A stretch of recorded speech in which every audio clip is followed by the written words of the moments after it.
Axşamınız xeyir, hörmətli iştirakçılar. Hər birinizi Pinnacle Akademinin 12-ci təlimində xoş gördük. Mən Pinnacle Akademinin moderatoru Bəndəliyeva Zəhra. Bugünkü təlimimizin mövzusu öz fərqindəlik olacaq. Təlimçimiz klinik psixoloq dəyərli Heyran İbrahimdir. Heyran xanım bugün bizimlə özünü kəşf et, dünyanı dəyiş mövzusu altında öz bilik və bacarıqlarını bölüşəcək. Təlim çox maraqlı olacaq. Odur ki, sona qədər diqqətlə dinləyin və bu möhtəşəm təlimdən mütləq yararlanın. Rəsmi sertifikat üçün qeyd edəcəyim nömrəyə ad soyadınızla birgə açar sözü göndərəcəksiniz. Təlimçimizin Instagram hesabı da sonda qeyd olunacaq. İstəyən hər kəs əlaqə saxlaya bilər.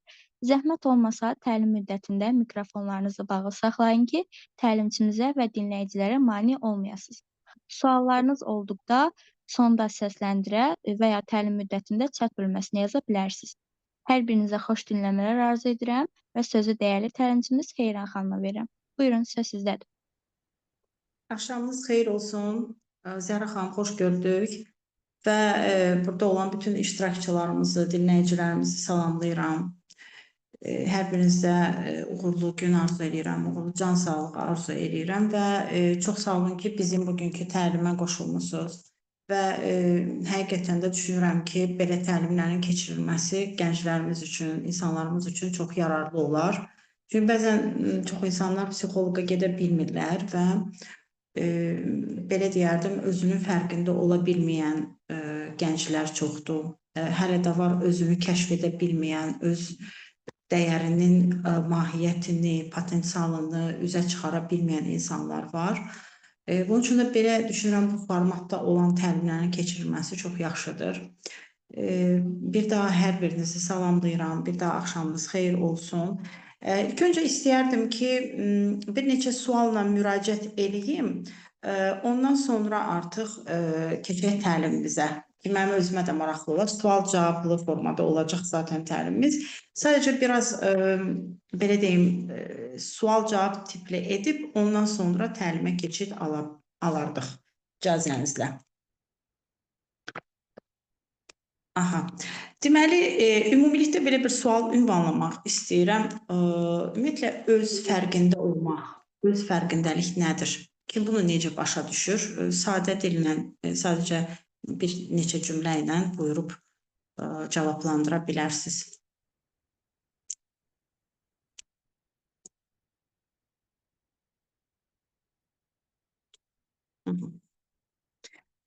Mikrofonu da açıq qoya bilərsiniz və yaxud da ki, elə buradan da yaza bilərsiniz istəsəz. Ümumiyyətlə, öz fərqindəlik nədir? Öz dəyər nədir? İnsan özünün dəyərini necə bilməlidir?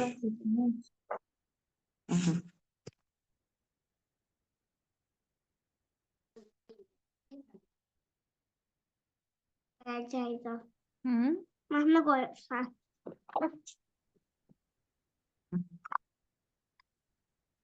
Cavablandırmaq istəyən var suala? Psi. Psi qoy. Psi. Psi qoy. Əgər cavab vermək istəyən yoxdursa, direkt təlimə keçə bilərik o zaman. Özünün pis və ya yaxşı xüsusiyyətlərinin fərqində olmaq və öz dəyərini bir də Sarı xanım yazır, səhv etmirəmsə. Yox, Mədinə xanım, üzr istəyirəm. Özünün pis və yaxşı xüsusiyyətlərinin fərqində olmaq və öz dəyərini hər zaman qorumaq. Çox gözəl. Yaxşısı ilə, pisi ilə insan özünün fərqində olmaq. Salam, axşamınız xeyir. Necəsiz, maraqlı, gözəl təlimlər təşkil etdiyiniz üçün çox sağ olun, təşəkkür edirəm. Minnətdaram. Salam, bunun yeni fərqinə varmağa başlamışam ki, insan özünün fərqində olmalıdır. Nə istədiyini bilməli, qərar qəbul etməyi bacarmaq, bacarığı. Nə istəyirsən, nə istəyirsən? Zəhmət olmasa mikrofonları bağlayın. Salam, sual nədir ki, mən indi qoşula bildim? Sual mövzumuzla bağlıdır, öz fərqindəlik. Özümüzə necə dəyər verək, hardan başlayaq? Öz bacarıqlarını kəşf edib doğru yerdə olmaq. Bu da gözəl bir cavabdır. Ona görə. Zəhmət olmasa mikrofonu bağlayaq. Əgər səsli cavab vermək istəmiriksə, mikrofonları bağlayaq. Mikrofon açıqdır. Bir dəqiqə. Burada Vüsalə xanımın mikrofonu açıqdır. Zəhmət olmasa bağlayın. Aha. Keçid alırıq mövzumuza. O zaman öz fərqindəlik nədir? Mən kiçik notlar da almışam. Texnikalar da qısaca deyəcəm, ümumiyyətlə ki, arada baxacam, yadınızda olsun. Bəzən öz bacarıqlarımıza rəğmən, layiq olduğumuz yerlərdə ola bilmirik. Gənclərin özgüvən əksikliğinin səbəbi də məncə budur. Bəli. Tamamilə doğrudur. Çox təşəkkür eləyirəm. Çox maraqlı həqiqətən də fikirlər səsləndirdiniz. Həqiqətən də bir insanın özünün fərqində olmaq, bir insanın özgüvənli olmasının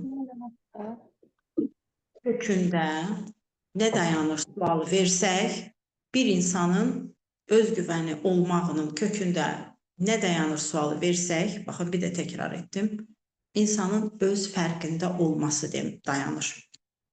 Öz fərqindəlik dayanır. Ümumiyyətlə, özgüvən bir his deyil. Bəzən bu sizə düşündürücü gələ bilər və yaxud da deyə bilərik ki, özümü özgüvənli hiss edirəm. Bəli, tamamilə doğrudur. Çünki insanın hisslərini də idarə edən, insanın davranışlarını idarə edən, ümumiyyətlə, davranışlarımızı idarə edən yeganə bir şey var, o da bizim düşüncələrimiz. Əgər həqiqətən də bizim düşüncələrimiz doğru istiqamətdədirsə, bizim davranışlarımız da hər zaman doğru istiqamətdə və doğru yöndə olacaq. Gəlin baxaq, özgüvən hissi dedik. Özgüvənli hiss etmək deyil də, insanın özgüvənli olması əslində bir bacarıqdır. Bir bacarıqdır, bəli, bu insanın bir bacarığından xəbər verir. Hansı ki, özgüvən beynimizin neyroplastiklik xüsusiyyəti sayəsində davamlı təcrübə və doğru strategiyalarla özgüvənimizi gücləndirə bilərik. Yəni, bu necə baş verir? Ümumilikdə götürsək, bir insan hər hansısa bir qorxuları olur. Bu nədən yaranır? Bəzən deyirik ki, imtahan verməyə qorxuram. Hansısa işi qurmağa qorxuram. Niyə görə qorxuram? Kökünə gedib baxsaq, biz orada nə görəcəyik? Qorxularımızı müşahidə edəcəyik. Təbii ki də bunun kökündə qorxularımızı dayanır. Və qorxularımızı azaldan şeylər nələrdir? Təbii ki də hərəkət.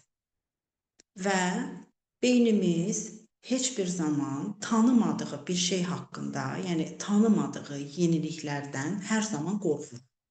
Lakin burada kiçik-kiçik addımlar atmalıyıq ki, həmin bu qorxularımızı azaltmaq üçün. Bayaq dediyim kimi, yəni düşüncələrimiz bizim davranışlarımızı dəyişir. Düşüncələrimiz bizim həyat tərzimizi dəyişir. Və burada nə baş verir? İnsanın özünün dəyərini verə bilmək. Nədir öz fərqindəlik? İnsanın özünün dəyərini biçə bilmək, dəyərini verə bilmək. Yəni, belə deyək də, bir insan hansı xüsusiyyətlərə malik olmalıdır? Misal olaraq bu sualı versək, onda görərik ki, ən gözəl hissəsi insanın özəyidir. Yəni, insan ilk növbədə özünün fərqində olmalıdır. Öz fərqindəlik desək, nə ilə səciyyələnir? Burada da bir sual yaranır təbii ki. Öz fərqindəlik insanın daxilində baş verən təlatüm, emosiyalar, hisslər, bayaq dediyimiz qorxular, həyəcan, təşviş, bəzən panikaya düşməsi və başqa bunun kimi sevinç hissi, kədər hissi, digər bütün ətraf mühitə olan münasibətlər, ətraf mühitdən alınan o enerjinin paylanması deməkdir. Hansı ki, insan o zaman öz fərqində olur ki, həqiqətən də özünü ifadə edə bilirsən. Yəni, sənin daxilində baş verən bütün proseslərdən sən fərqindəsən, xəbərdarsan və həqiqətən də özünü ifadə edə bilirsən. Misal üçün, biz bugün sual versək, elə bu platformadan götürsək, kənara çıxmasaq, bir çoxumuz özümüzün fərqində deyilik.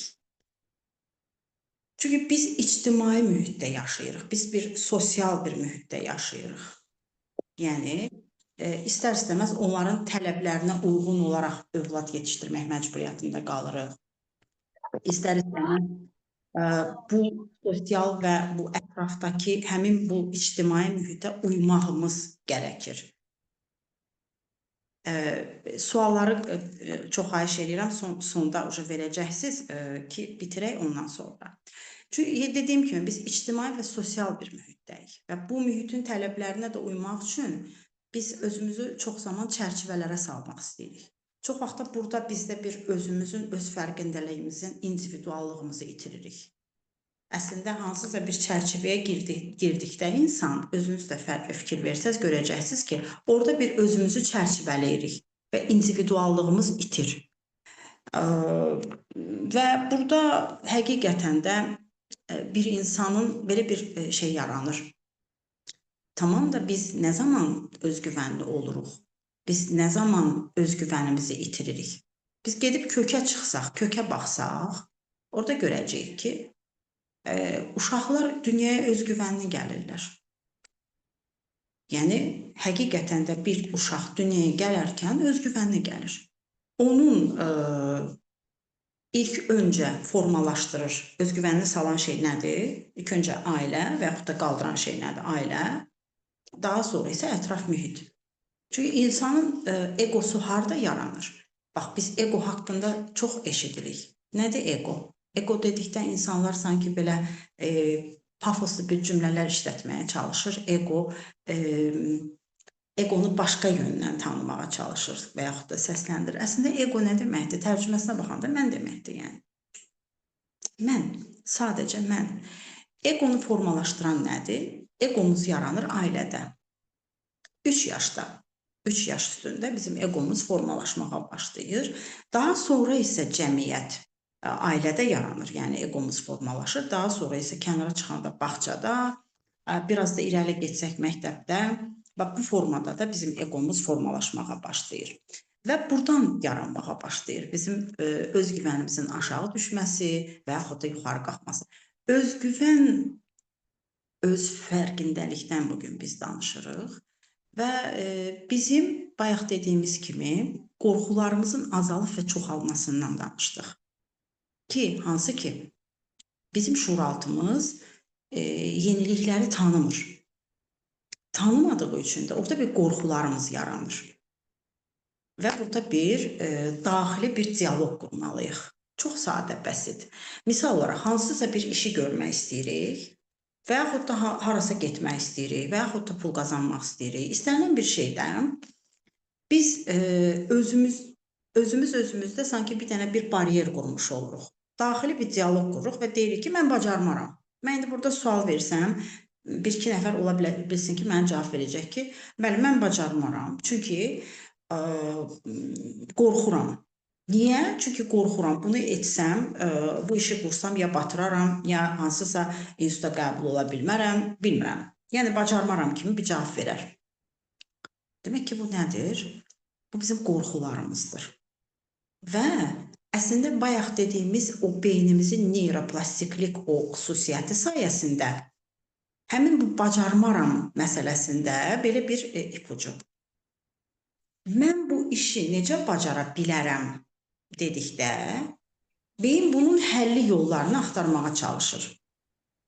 Mən bunu bacara bilmərəm dedikdə, beyin bunun mən bunu bacara bilmərəm dedikdə, beynimiz nə qədər ki şeylər var, bunu qısıtlayaraq bizi buradan alıqoyacaq. Yəni, bizi buradan aralaşdıracaq. Bacarmayacağımız günə qədər bir sərhədlər, bir bariyerlər quracaq.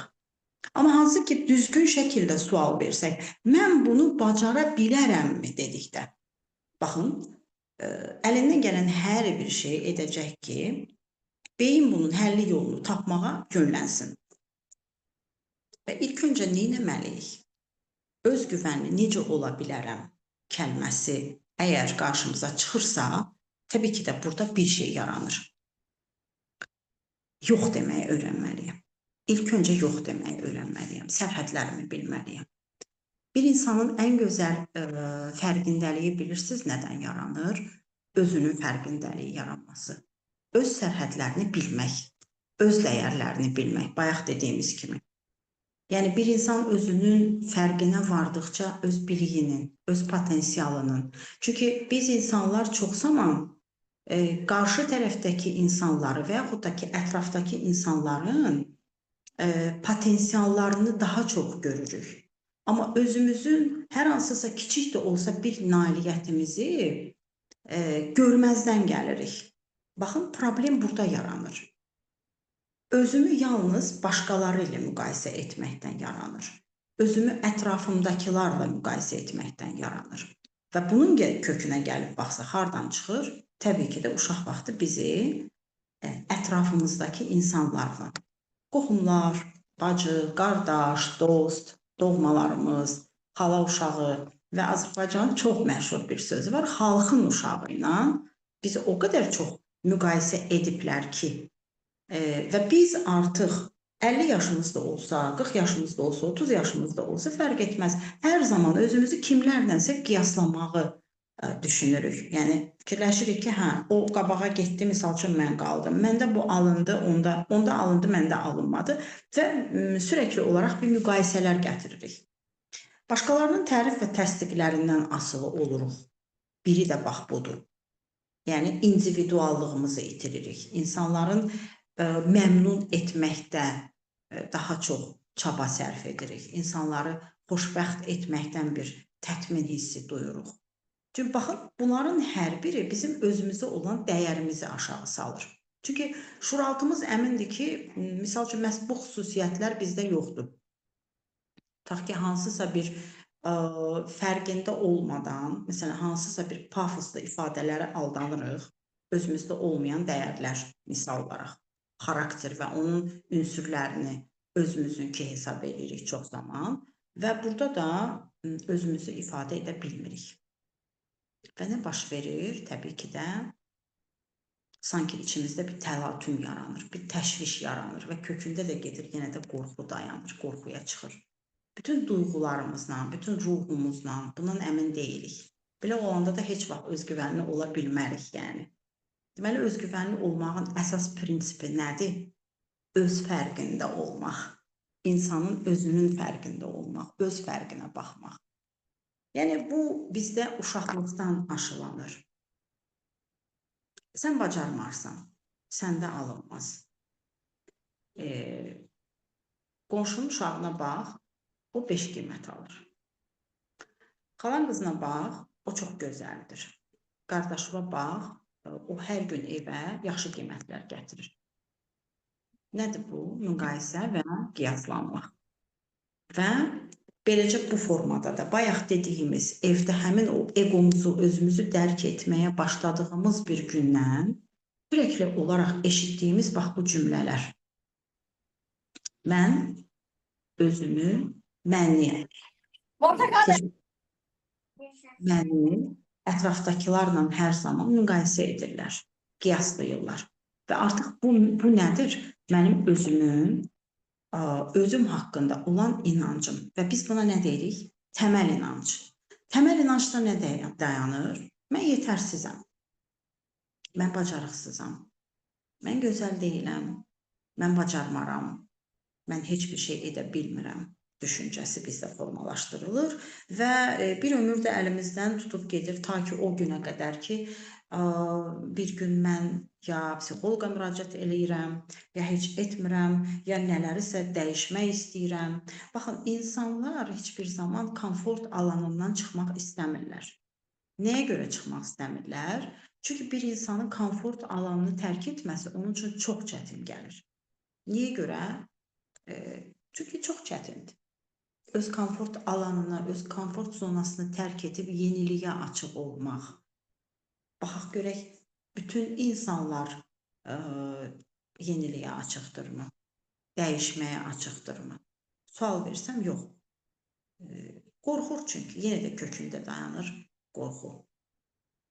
Və bu formada da yəni insanın özünə olan güvəni, inamı, öz fərqindəliyi aşağı düşməyə doğru gedir. Özgüvənin məhdudlaşdırıcı inanclar var, sosial, belə deyək də, müqayisələr. Hansı ki, bayaq dediyim kimi bizi hər zaman qiyaslayıblar. Baxın, biz kökünə baxsaq, toplumsal olaraq əslində bu bizdə var. Bir toplum olaraq bu bizdə var. Toplum olaraq bizə uşaq vaxtından, belə deyək də, bir mental olaraq məktəbdən bu günə qədər, yəni məktəb yaşımızdan, yəni biz gəlib baxsaq ki, misal üçün, uşaq vaxtı bizə nə deyirdilər? Məktəbdə elə. Evdə əvvəlcə eşitmişik, sonra da gedib çıxmışıq məktəbə. Yəni, negativ daxili bir diyaloq qurmuşuq ömür boyu özümüzlə. Daim tənqidi düşüncə, daimi özümüzlə çatışma, o qədər çox bizə bunları deyiblər, aşılayıblar ki, bir də üstəlik artıq özümüzü günahlandırırıq. Və burada heç bir zaman özünün fərqinə varmaqdan söhbət gedə bilməz. Baxın, indi mən yenə də auditoriyaya sual verəcəm. Misal olaraq, nədir özgüvən desək, bayaq dedim ki, bu bir his deyil, bu bir bacarıqdır.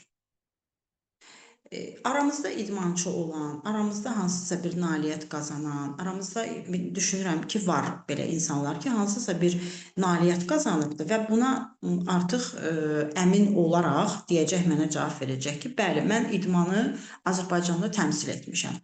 Mən məktəbdə birinci olmuşam. Mən, misal üçün, hər hansı bir də, yəni fərq etmir, hansısa bir nailiyyət. Bu, bilirsiniz nəyə bənzəyir? Var təkəbbür, var özgüvən. Bunları birini digərindən fərqləndirən cəhət nədir? Sual verirəm. Təkəbbür və özgüvən.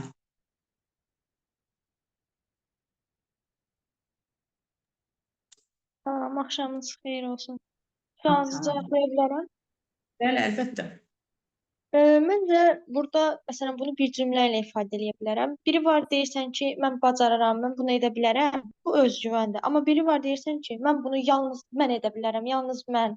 Bu artıq təşəkkür. Məncə təşəkkürdür. Aha. Olarmı sizlə davam edək? Baxın, mən sizə deyəcəm ki, sizin saçınız yoxdur. Misal olaraq belə deyim. İndi siz mənə deyin ki, yoxdur. Varsa deyin var. Mən deyirəm ki, yoxdur saçınız. Var. Var. Bunu əminliklə deyirsiniz. Bəli, çünki mən onu görürəm, yəni mən ona sahibəm, yəni. Mən bunu fərqindəyim ki, o məndə var. Kim yox desə də, düşünəcəm ki, qüsur ondadır, məndə yox. Aha, gördünüz?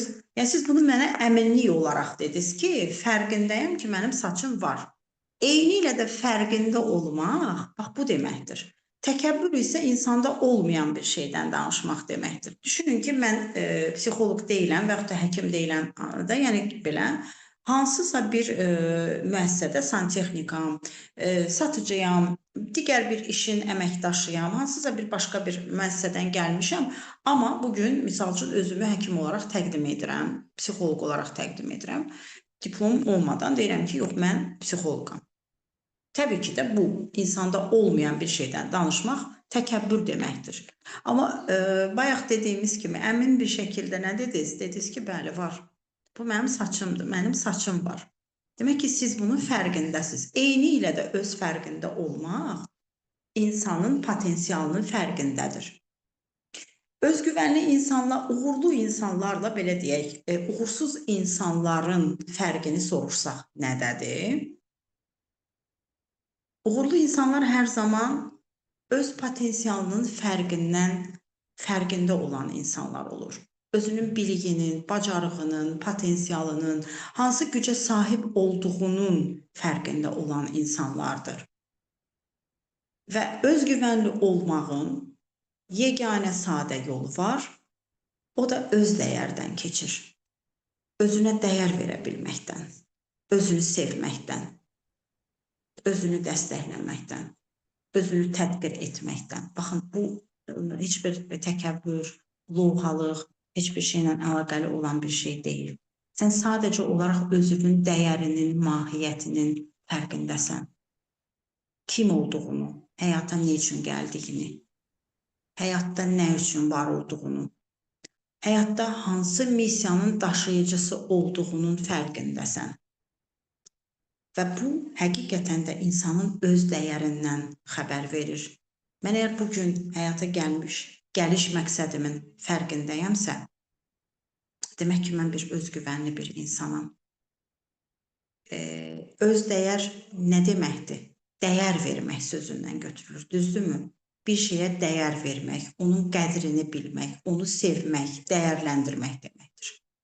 Öz fərqindəlik də nə iləsə ciyələnir? Təbii ki də öz fərqindəlik. İnsanın daxilindəki təlatüm, qorxu, təşviş, sevinc, həyəcan, emosiyalar, kədər, sevinc, hər bir şey, münaqişələr, həmin o enerjinin paylanması. İnsan o zaman fərqində olur ki, özünü düzgün şəkildə çatdıra bilir, özünü düzgün şəkildə ifadə edə bilir. Qorxursa da deyir ki, qorxuram, gizlətmir. Sevirsə də deyir ki, dilə gətirir. Bacarırsa da bunu düzgün şəkildə çatdırır. Baxın, budur. Öz dəyər. Həqiqətən də özgüvənli olmağın sadə yolu öz dəyərdən keçir. Öz dəyər nədir? İnsanın öz fərqindəliyi, özünün potensialının fərqinə varmaq, özünü kəşf etmək, özünü dərk etmək, üzə çıxartmaq. Və bir insan nə zaman özgüvənli olur? Bayaq müqayisədən danışdıq. İllərlə, zamanla bizi başqaları ilə müqayisə ediblər. Kimlərlənsə müqayisə ediblər. Bizi dostumuz, qonşumuz, qardaşımız, bacımız, ətrafımızla müqayisə ediblər. Düzdür? Bax, həmin o özünün fərqində olmaq.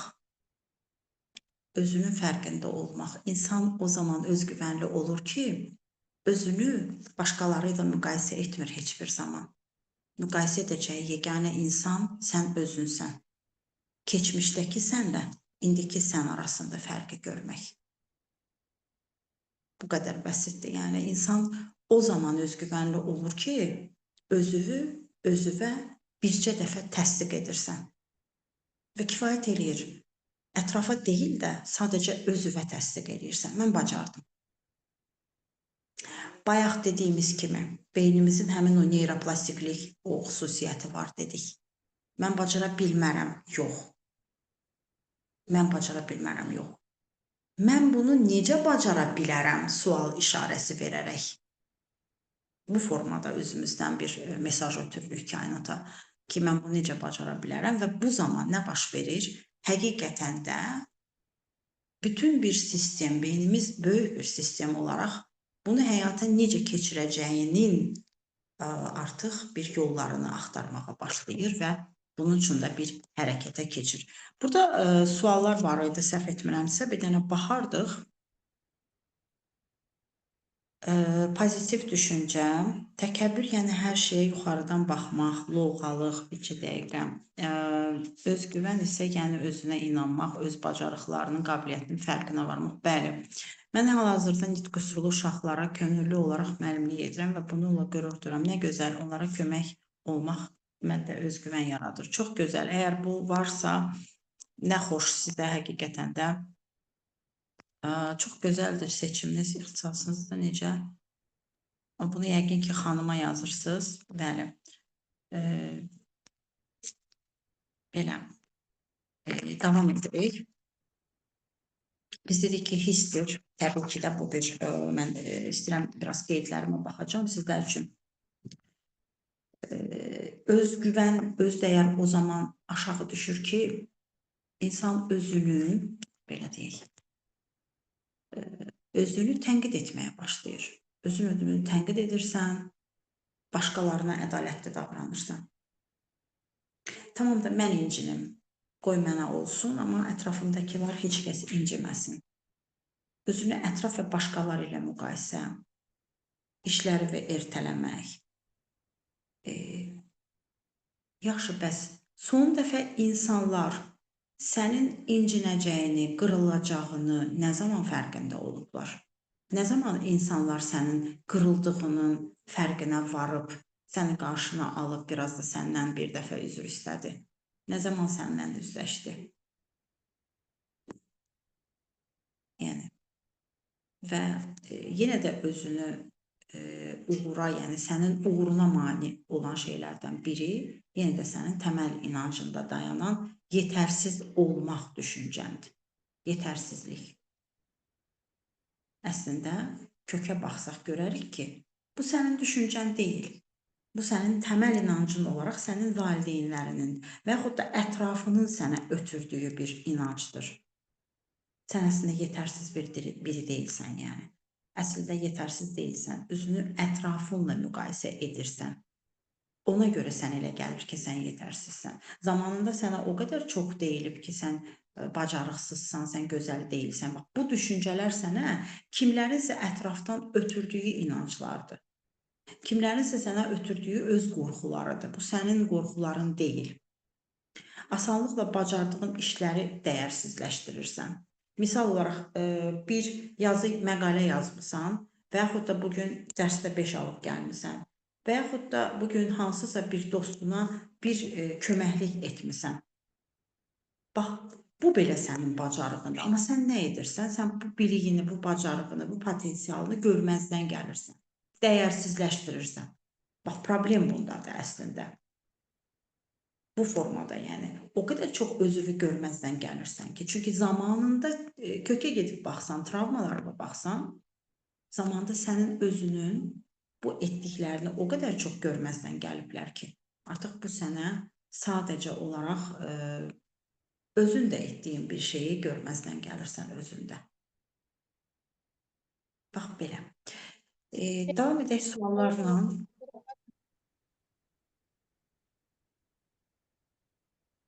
Mən heç kimə yox deyə bilmirəm və bu məni çox yorur. Yox deməyi necə bacara bilərəm? Bax, bayaq sadaladıqlarımız kimi. Əvvəlcə müqayisələri yığışdırmalıyıq.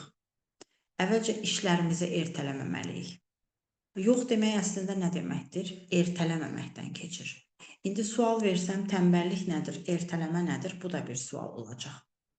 Biz əgər özümüzə bu qələmi bugün almağı ertələyiriksə, özümüzə yox deyirik.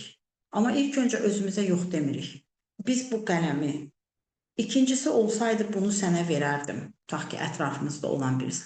Amma məni üzürlü bil, bugün bu mənə lazımdır. Amma biz nə edirik?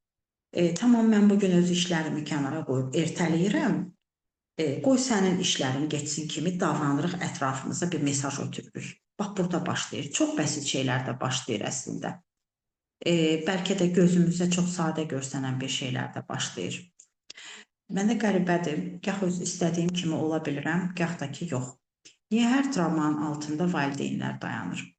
Müqayisə etməyi necə dayandıraq? Niyə hər travmanın altında valideynlər dayanır? Çox gözəl bir sualdır. Çünki bizim zehnimiz, zehin alanımız bir nəsnə fason bir şey deyək. Bir zehin alanımız var, hansı ki, bizim bayaq dediyimiz kimi egomuz nə vaxt yaranır? 3 yaşımızda. Harda yaranır? Ailədə. Super egomuz harda yaranır? O da ailədə. Daha sonra isə bağça, onu formalaşdıran nədir? Məktəb. Olarlar, olmazlar. Qonşunun qızı, filan kəs, müqayisələr və digərləri. Bunlar da bizim super egomuz deyək ki. Niyə valideynlər dayanır? O zaman sual. Hər kəsin bilirik ki, sevgi anlayışı tamam fərqli-fərqlidir. Kimisi sevgisini toxunaraq göstərir. Kimisi sevgisini deyərək göstərir. Kimisi sevgisini, belə deyəcəm də sizə, bu auditoriyaya olan sualdır. Kimisi özünü, sevgisini döyərək göstərir. O düşünür ki, döyürəm, sonra da üstündən öpürəm misal olaraq. Kimisi sevgisini hədiyyələr alaraq göstərir. Kimisi sevgisini xoş sözlərlə, sadəcə olaraq xoş sözlər deyərək, xitab edərək göstərir. O zaman sizlərə sualdır. Nədir bunun səbəbi? Niyə sevgisini bu formada etiraf edir?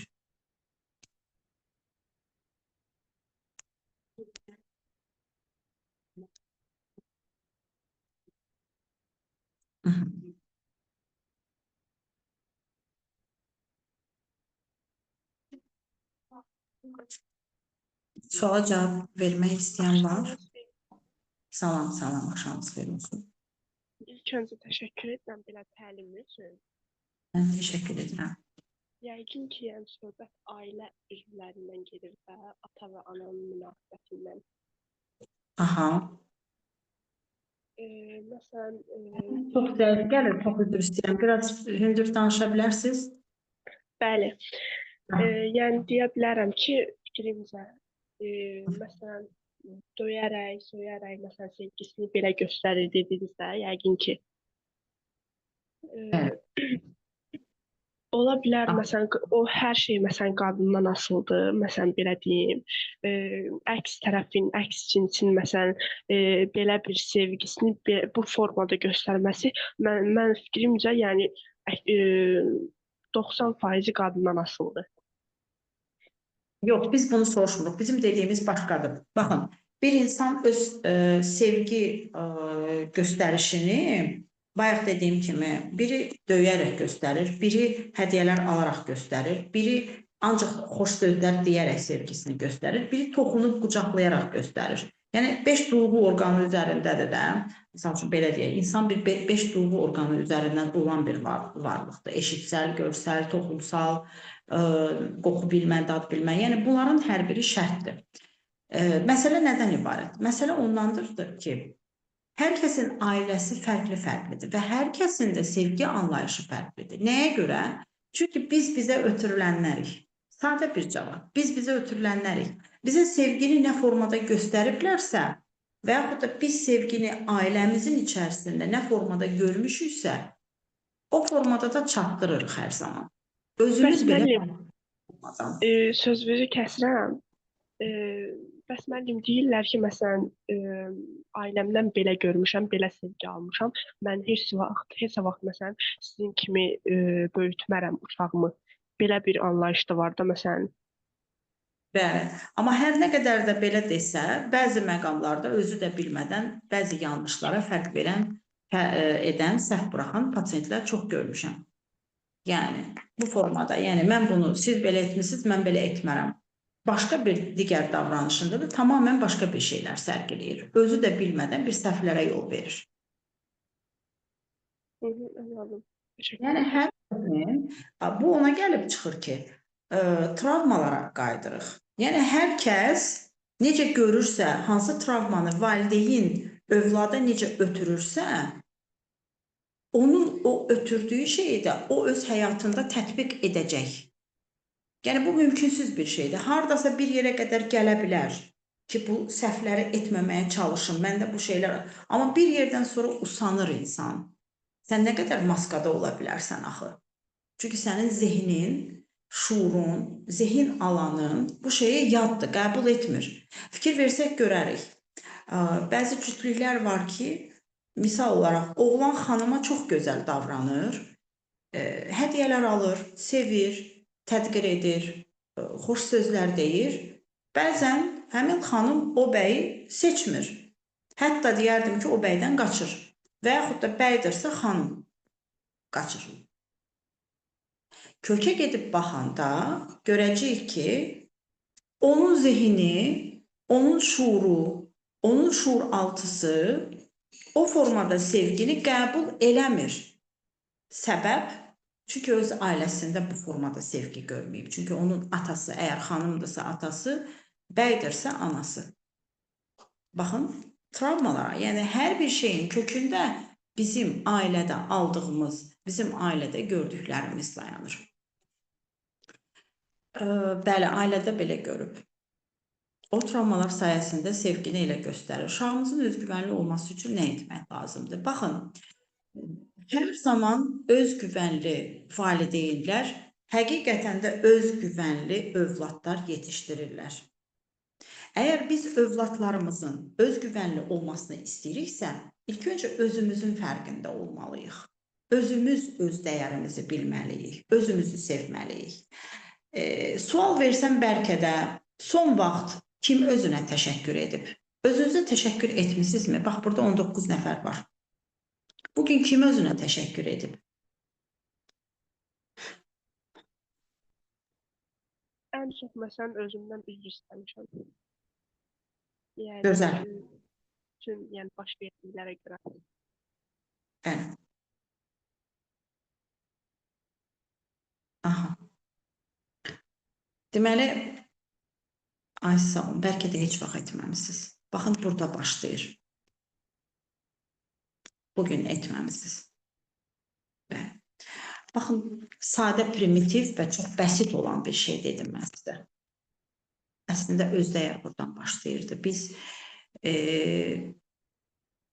Biz ətrafdakı olan hər kəsə çox sağ ol deməyə bacarırıq. Biz ətrafda olan hər kəsə təşəkkür etməyə bacarırıq. Amma özümüzə heç bir zaman nə yaxşı ki varsan, dərimizə bir sığal çəkərək nə yaxşı ki sən varsan, sağ ol ki sən varsan. Nə yaxşı ki bu qədər olanlardan sonra sən ayaq üstə dayana bildin. Sən necə bacardın belə güclü olmağı?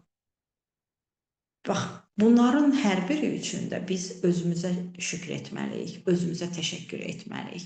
Və bunları etmədikcə heç bir zaman biz özümüzü görə bilmərik. Və gələk mükəmməliyyətçilik mövzusuna, bayaq bir nəfər sual verdi ki, mükəmməliyyətçilik. Baxın, mən də sizə sual verirəm. Mükəmməliyyətçilik sizə nə qazandırdı bu həyatda?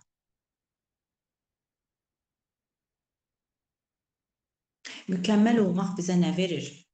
Necə hiss elətdirir? Mükəmməl olduqda nə qazandırır? Mükəmməl olmağın hansı yan tərəfləri, yaxşı tərəfləri var?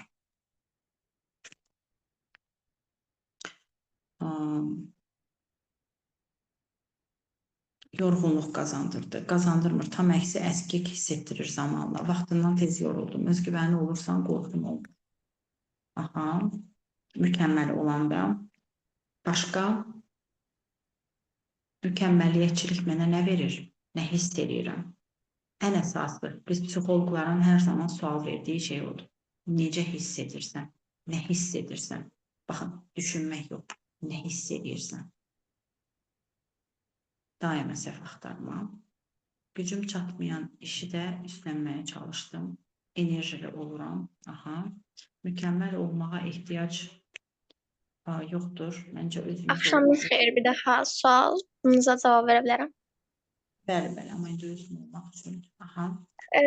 Mükəmməl olmaq həm müsbət, həm mənfi tərəfləri var. Məsələn, müsbət tərəflərindən biri odur ki, yəni özündə özgüvən yaranır. Mənfi olaraq amma mükəmməl olanda hər şeyə yetməyə çalışırsan, amma bəzən yetə bilmirsən. Bu da bəzən də özgüvəni də qıra bilir. Əslində mükəmməliyyətçiliyin insana qazandığı yeganə bir şey var. O da nevroz. Tədirginlik, təşviş, həyəcan pozuntusu. Məsuliyyət, aşırı məsuliyyət dərəcəsi, aşırı məsuliyyətli olmağın insana qazandırdığı yeganə bir şey var. Panik atak, təşviş, həyəcan, qorxu hissi. Və çox mükəmməliyyətçilik hissi uğursuzluq qorxusunu artırır və insan addım atmasına mane olur. Baxın, mükəmməl olmağa çalışmamalıyıq. Yaxşı olsaq yetərlidir. Yaxşı olsaq yetərlidir. Çünki mükəmməl olan sadəcə yaradan ola bilər. İnsan mükəmməl olmamalıdır. Yəni, insan səhvləri ilə, düzləri ilə yaxşı olsa yetərlidir. Baxın, müdrik insanlar kimlərdir? Sual versəm, müdrik insanlar o insanlardır ki, səhv etməyən insanlar deyil, əksinə. Müdrik insanlar çox səhv edib və səhvləri üzərində nəticə çıxarıb kamil olan insanlardır. Mükəmməl olmağa ehtiyac yoxdur. Mükəmməl olmaq qüsursuz olmağa çalışmaqdır. Nöqsansız hər şey səhvsiz etməkdir. Müsbət hissdir. Özündə özgüvən formalaşır. Çabalayıb çox çalışırsan, daha da yüksəyə gedirsən. Mənfi isə çox narahat olmaq. Həyəcan artır. Birdən bacarmaram deyirik. Yəni, mükəmməl dediyimiz ego olur. Bəli. Və mükəmməl olmağa çalışdıqca yalnız və yalnız obsessiv-kompulsiv pozuntu ola bilərik. Nevroz ola bilərik. Mükəmməl olmağa çalışdıqca tədirgin ola bilərik. mükəmməlliyyətçilik, perfeksionist olaraq biz yalnız və yalnız təşviş qazana bilərik, həyəcanlı ola bilərik, tədirgin ola bilərik. Baxın, bu yaxşı bir hal deyil. Sadəcə olaraq özümüz olmalıyıq. Və burada dediyim kimi, uğursuzluq qorxusunu artırır və insanı addım atmağa maneçilik törədir. Bu qədər. Başqa suallar yoxdursa, özümə haqsızlıq edirəm, çünki özümü olduğum kimi qəbul etməliyəm. Bəli, bayaq dedik axı, insan yaxşısı ilə, pisi ilə özünü sevib qəbul etməlidir. Baxın, 4 temperament tipində insan var. İnsanlar individualdır. Necə ki, barmaq izi ilə dil izi fərqli olduğu kimi, insanların da xarakterləri, xüsusiyyətləri fərqli-fərqlidir. Biz əgər mükəmməl olmağa, biz əgər hansısa bir, belə deyək, bir hədəfi qoyub, o hədəfə yönlənmək istəyiriksə, bunu yalnız və yalnız özümüz üçün etməliyik. Bunu ətrafımızda heç kəs üçün etməli deyilik. Əgər bunu, bu hədəfi qarşıma qoymuşamsa, bu hədəfə nail olmaq istəyirəmsə, bu yalnız özüm üçün olmalıdır. Öz eqom üçün olmalıdır. Əgər bu həqiqətən də başqaları üçün baş verirsə, mən heç bir zaman qazandığım uğurdan, qazandığım nailiyyətdən xoşbəxt ola bilmərəm. Ani bir momentdə, hə, mən bunu bacardım deyib, həmin o şey mənim gözümdən çıxacaq, gözümdən düşəcək. Nəyə görə? Çünki mən bunu özüm üçün etmədim. Mən bunu başqalarına göstəriş üçün etdim. Mən bunu başqalarına sərgiləmək üçün elədim. Minnətdaram, təşəkkür eləyirəm. Gözəl təlimə görə minnətdaram. Müqayisə etməyi necə dayandıraq? Müqayisə etməyi necə dayandırmalıyıq? Bayaq dediyimiz kimi, ertələmələrimiz var. Müqayisə etməyi o zaman dayandıra bilərik ki, özümüzün daxilimizə baxmalıyıq, potensialımıza baxmalıyıq. Bəlkə də heç bizim yaşadığımız travmaları müqayisə etdiyimiz insan həmin o travmaları yaşamayıb. Biz özümüzü müqayisə etməli olduğumuz şəxs, biz özümüz olmalıyıq. Müqayisə etmək keçmişlə mənim indiki arasında olmalıdır və bu 4 formada olmalıdır. Necə? Müqayisə etmək. Mən nə bacarıram, mən nə bacarmıram. Mən nə öyrənə bilərəm, mən nə öyrədə bilərəm. Baxın, müqayisəniz o zaman dayanacaq. Öz fərqindəliyiniz onda yaranacaq. Bir vərəq götürün, bir texnika deyim sadəcə olaraq. Mən nə bacarıram, mən nə bacarmıram.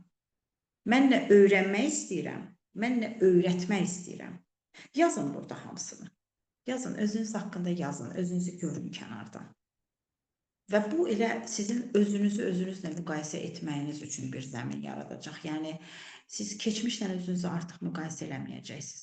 Belə, başqası ilə, ətrafdakı ilə özünüzü müqayisə eləməyəcəksiniz. Özünüzü özünüzlə müqayisə eləyəcəksiniz. Və yetər ki, bir dəfə, kifayət eləyər ki, bir dəfə özünüzü özünüzə sübut eləyin. Kifayət eləyər ki, bir dəfə özünüzü özünüzə təsdiq eləyin.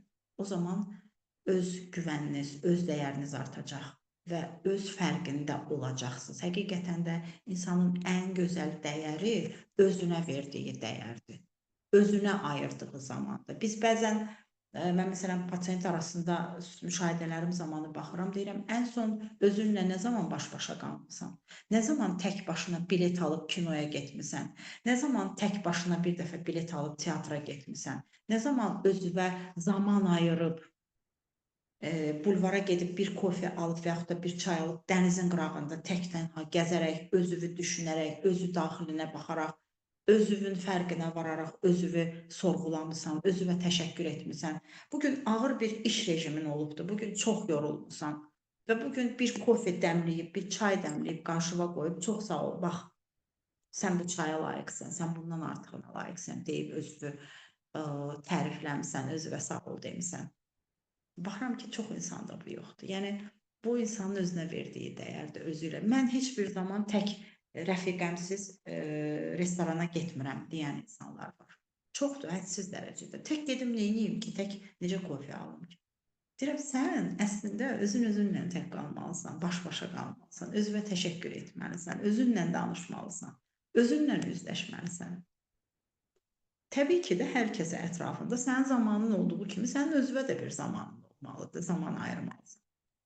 Bax belə. Çox sağ olun təlim üçün. Mən təşəkkür edirəm. İnsanların bizi manipulyasiya bir dəqiqə hara getdi. Etməsinə necə icazə verməyək. Yenə də özünüzün dəyərinizi bilərək, özünüzü ertələmədən, özünüzə zaman ayıraraq, yox deməyi bacararaq. Azərbaycanda qadın ancaq ailəsi üçün yaşamalıdır, özü üçün yox. Bu zehniyyəti beynimizə yerləşdirir. Xeyr, bu yanlış bir məlumatdır. Bu kimlərinsə bizə aşıladığı, tutaq ki, bizə deyiblər ki, belə olmalıdır. Bu olmalıdır, onun olmalısıdır. Bəli, xanım ailəsinin xanımı olmalıdır, övladlarının anası olmalıdır. Amma xanım o savadlı övladları yetişdirmək üçün, o gözəl, sağlam zehniyyətdə övladı yetişdirməsi üçün özünə zaman ayırmalıdır, kitab oxumalıdır. Özünə bir zaman ayırıb bir məqalə oxumalıdır. Uşaqlarını yanına alıb bir teatra getməlidir, bir dəfə bir kinoya getməlidir, bir dəfə bir bulvarda gəzməlidir. Uşağına hansısa bir məqalə yazdığını göstərməlidir, bir hansısa kitabı bir vərəqlədiyini, bir jurnalı oxuduğunu, uşaqlarını başına yığıb bir kollaj işlədiyini göstərməlidir, bir art çəkdiyini göstərməlidir. Sən əgər bir özgüvənli övladlar, sağlam psixikada övlad yetişdirmək istəyirsənsə, sən özün bir sağlam psixikada olmalısan. Bəli. Mən təşəkkür edirəm. Öz dəyər müəyyən yaşdan sonra bərpa oluna bilər. Bəli, insanın öz dəyəri, insan özünün fərqində olduqdan sonra bərpa olar. Bir insan özünün fərqinə varsa, yenə də iç dünyasına baxsa, yenə də öz daxilinə baxsa, mən kiməm, nəçiyəm, hardan gəlmişəm, nə istəyirəm, mənim məqsədlərim nədir? Mən bu həyatda elə belə gəldim və getdim ola bilmərəm. Mənim də bu həyatda, bu cəmiyyətdə hansısa bir qatqım olmalıdır. Sualı ortalığa çıxdığı gündən sonra. Başa düşürsünüz? Bax, bundan sonra əslində sən yetərsiz biri deyilsən. Sən əslində dəyərsiz biri deyilsən. Sən gözəl birisən. Sən bacarıqlısan. Sən özgüvənlisən. Sən çox şanslısan. Özün öz daxilinə yönələrək. Baxın, çünki bayaq dedik, asanlıqla bacardığınız hər hansısa bir işləri çox dəyərsizləşdirmişik. Niyə? Bu bizə ailəmizdən gəlib. Necə gəlib? Bugün 5 almısan, almalıydın da, sənin borcun idi. Baxın, bu inancdan gəlib. Bugün 2 almısan, niyə görə almısan? Sən küncdə duracaqsan bugün. Səni bazara göndərdim, çörəyi köhnə aldın, gəldin. Bacarıqsızsan, sən heç nə bacarmırsan. Yenə də məni yarıtmadın. Baxın, öz dəyər deyirik. Çünki bunu bizə aşılayıblar. Əslində mən onun gözündə dəyərsizəm. Amma mən dəyərsizəm, yoxsa dəyərsiz deyiləm. Məni dəyərsiz kimi görürsə, bu onun inancıdır. Bu ona aid olan şeydir. Mən bacara bilmərəm düşüncəsi onun düşüncəsidir, onun qorxusudur, valideynin qorxularıdır, hansı ki sizə aşılayıblar. Belə deyək də, loru dillə deyəcəm, zamanında bizə sırıyıblar. Bax, belə. Onun üçün də, yəni, kənardan bizi kim necə görürsə, bu demək deyil ki, biz eləyik. Biz onun gözündə eləyik, ona görə ki, o bizi elə görür. Tamam da, bəs biz insanları, hər kəsi sevirikmi? Hər kəsə qucaq aça bilirikmi? Biz hər kəsə sarıla bilərikmi? Biz hər kəsi sevirikmi? Sevə bilərikmi? Yox. Eyni ilə də kənardakı, ətrafdakı insanlar da bizə olduğu kimidir. Amma biz hər zaman bunları çox böyüdürük, qloballaşdırırıq. Belə, bugünlük də bu qədər. Düşünürəm ki, az da olsa özümüzün daxilimizə baxa bilməliyik. Hansı üsulları, nə etməliyik? Ümumilikdə insanın hardan gəldiyini, necə gəldiyini, hara yola üz tutduğunu, nə məşğuliyyətləri olacağının özün üçün bir düsturunu yazmalıdır. Bayaq dediyim o texnikalarla özgüvəninizi, öz dəyərinizi üzə çıxarda bilərsiniz. Yenə də mən nə bacarıram, yazın. Mən nə bacarmıram, onu da yazın. Mən nə öyrənmək istəyirəm, yazın. Mənlə öyrətmək istəyirəm, onu da yazın. Bax belə. YouTube'da paylaşımlarım, bəli, YouTube'da Heyran İbrahimlə 12 addım proqramı çəkirəm, o mənim verilişimdir. TikTok səhifəm Heyran İbrahim, Instagram səhifəm yenə də Heyran İbrahim. Yəni bu formada mənim bütün paylaşımlarıma baxa bilərsiniz. Belə şəxsidə də mənə yaza bilərsiniz. Mən öz belə deyək, rəsmi səhifələrimi bölüşə bilərəm. Minnətdaram, təşəkkür eləyirəm. Çox sağ olun ki, Zərə xanım belə bir təlim təşkil edirsiniz. Gənclərimiz üçün, insanlarımız üçün belə deyək də dəstək verici bir, maarifləndirici bir seminarlar olur. Mənim özümün də təlimlərim olur. Mən özüm də psixologiyadan dərs deyirəm. Biraz da qısa da özüm haqqında məlumat verim. Klinik psixoloqam. 2016-cı ildən fəaliyyət göstərirəm. Psixologiyadan dərs deyirəm, tələbə götürürəm, sıfırdan yetişdirirəm. Fərdi şəkildə seanslar keçirəm, fərdi şəkildə konsultasiyalar götürürəm. Asıllığın müalicəsində narkomaniya və asıllıq, qumar və içki asıllığı ilə mübarizədə 12 addım proqramı ilə psixoterapiya edirəm və digər yeniyetmə və böyüklərin psixoloqu kimi fəaliyyət göstərirəm. Qeyri-asıllıqlarla, yəni fərq etmir. Çox balaca uşaqları yox, 10 yaşdan yuxarı və böyüklərlə çalışıram. Belə mənim əzizlərim, bugünlük bu qədər. Yenə də qrupda mənim səhifəm paylaşılar. Kim istəsə abunə olar, özümə də şəxsidə yazıb suallarınız olsa ünvanlaya bilərsiniz. Çox təşəkkür eləyirəm dinlədiyiniz üçün, zaman ayırdığınız üçün. Çünki zaman insana verilən ən dəyərli bir məhfumdur. Zaman o məhfumdur ki, onu heç bir zaman geri qaytarmaq olmaz. Zamanınızı kimlərə xərclədiyinizi, zaman puldan da bahalıdır. Enerjinizi kimlərə verdiyinizi hər zaman diqqətli olun. Bax, öz dəyər buradan baş verir. Öz dəyər buradan başlayır. Öz fərqindəlik buradan başlayır. Zamanınızı kimlərə ayırdığınıza baxın. Sərhədlərinizi tanıyın və özünüzü sevin, həqiqətən də özünüzə dəyər verin. Gecəniz xeyrə qalsın. Yenidən Heyran görüşürüz. xanım, Bəli. üzr istəyirəm, böldüm. Zəhmət olmasa rəsmi sertifikat üçün açar söz qeyd edərdiniz. Elə psixologiya qeyd edə bilərik. Necə istəyirsə. Aha, tamam, psixologiya. Burada yazmalıyam, yoxsa? Yox, üzvlər yazacaq. Tamam, psixologiya sözünü qeyd edərsiniz. Öz fərqindəlik, psixologiya, yəni fərq etməz. Qeyd edin bu formada. Belə. Oldu. Təşəkkür edirəm sizə. Biz sizə təşəkkür edirik. Təklifimizi qəbul etdiyiniz üçün təşəkkür edirik. Həmçinin vaxt ayırıb iştirak edən hər kəsə təşəkkür edirik. Rəsmi sertifikat üçün 055 843 54 75 nömrəsinə ad soyadınızla birgə açar söz qeyd edəcəksiniz. Bir daha qeyd edirəm 055 843 54 75. Həmçinin Heyran xanımın sosial media hesabları da qrupa göndəriləcək. İstəyənlər əlaqə saxlaya bilər. Təşəkkür edirəm. Gecəniz xeyrə qalsın. Çox sağ olun. Gecəniz xeyrə.